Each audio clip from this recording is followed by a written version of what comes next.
In today's video, we're going to be checking out Kai Sotto, the rise of the massive Filipino basketball star. Obviously, this is a fantastic player. I believe that he has a spot in the NBA because he's 7 feet tall. He can shoot the three. He can shoot mid-range. He knows how to run off ball, and he's a pretty solid defender. Just there's a few things that he needs to work on to be able to get to that NBA level. But let's get down. Let's check him out and see what makes Kai Sotto so amazing.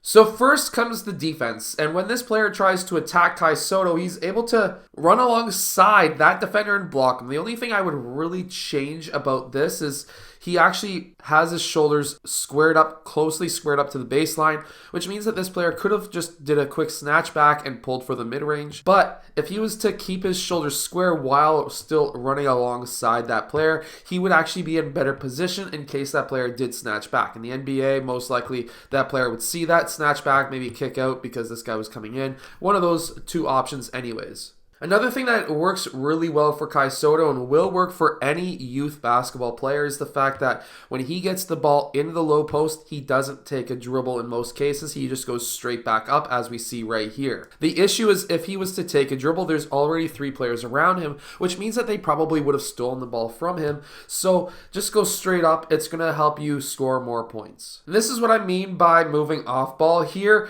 he's got a player who's cutting down the middle of the key, and he's able to cut baseline because his man comes up and plays help, which means that the whole baseline is wide open and he's able to then eventually finish with the dunk. And here, off of a missed shot, he's able to keep that ball high above his head and gets the basket with the and one. So many players, after they get that offensive rebound, they will bring that ball back down to their waist and then they try to go back up. The reason for this is they feel like they'll get more power going up, which means that they'll be able to go through more arms. But if your arms are already up and you're taller than almost everybody else on the court, then why bring them down just so that you can get hacked on the way up? You're going to get hacked anyways while the ball is up there, which means that just go straight up and you'll get that foul anyways. Now, while this referee had perfect eyesight of what was happening on the play, if the referee was on this side with the referee on this side, this guy is currently blocking his view.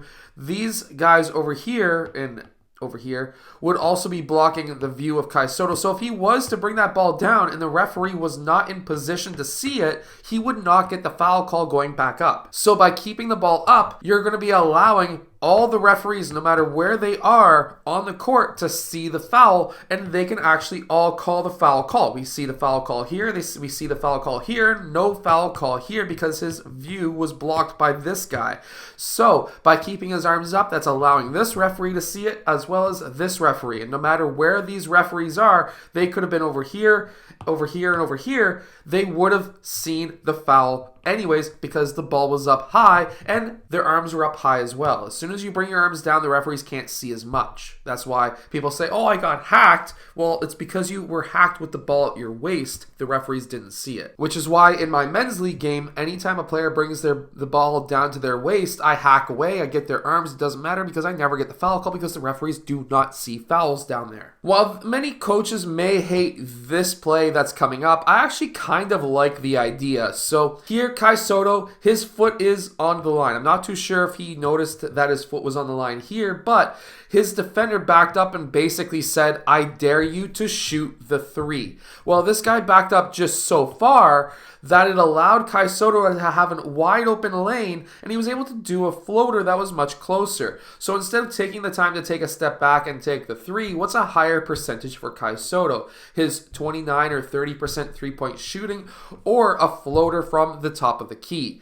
I would choose the floater, and that's what Kai Sotto chose as well because his man sank way too far into the key. Now in this next play, it's actually the reason why I think that he could fit onto a playoff team extremely well. And that is, he doesn't always settle for the three-point shot. He takes that step in and takes the mid-range shot. And why I say this is important for a playoff team is because in the playoffs, the mid-range in the NBA is extremely important. It's one of the most important shots. Because players and teams will be running you off the three-point line because they do not want to see a three-point shot. And they will be really jamming any drives with help defenders to cut you off. So a lot of the times in the NBA playoffs, this mid-range spot may be the only opportunity, or at least half of your opportunities to score, which is why, because he's a knockdown shooter at the mid-range, I think a playoff team should be picking up Kai Sotto for his height, for rebounding, for his ability to play in that dunker spot, but also for his ability to be able to take that step in, take that mid-range shot. Maybe the Spurs in a few years, or even Golden State, could have a good chance at using him in playoff games. Also, the reason I would say a good playoff team should be looking seriously at picking up Kai Sotto is his ability for passing. His court vision is extremely amazing, and passes like this that we see here can really elevate a team's play. Here's obviously another example that we see. The defense is playing a zone defense, and yes, this guy is trying to jam that high post, but this guy's able to get behind that player who's trying to jam that high post, and because these two players are out of position, Kai Sotto was able to make a perfect pass to the cutter, who was then able to finish with a dunk. This would have obviously never happened if it wasn't for his teammate, but for players who can pass from the post, players like Nikola Jokic is a good example, is if you get that ball in the post and you keep your head on a swivel looking from the weak side and you can hit these cutters, you could be very deadly, especially on high-level teams. Think of maybe a Kai Sotto backing up a Nikola Jokic. Kai Sotto also runs the floor extremely well, as we see here, and he keeps that ball up high for these big dunks. So this is the rise of Kai Sotto. I think that Kai Sotto could be a very good player at the NBA level, but it's still going to take a few smaller tweaks to his game to be able to get there. Things like squaring up his shoulders on defense is going to be extremely important. His footwork and his foot speed has really improved over the past year. His shooting has improved. He's becoming a very solid player. And even though he may never make the NBA, I still think that he could be extremely deadly on the Philippines national team to be able to actually take it to potentially the United States at some point in the future. Anyways, I hope that you've enjoyed today's video. Hit that like button, subscribe. Make sure to go check out my hardest basketball shooting workout down in the description below, and I'll see you guys again next time.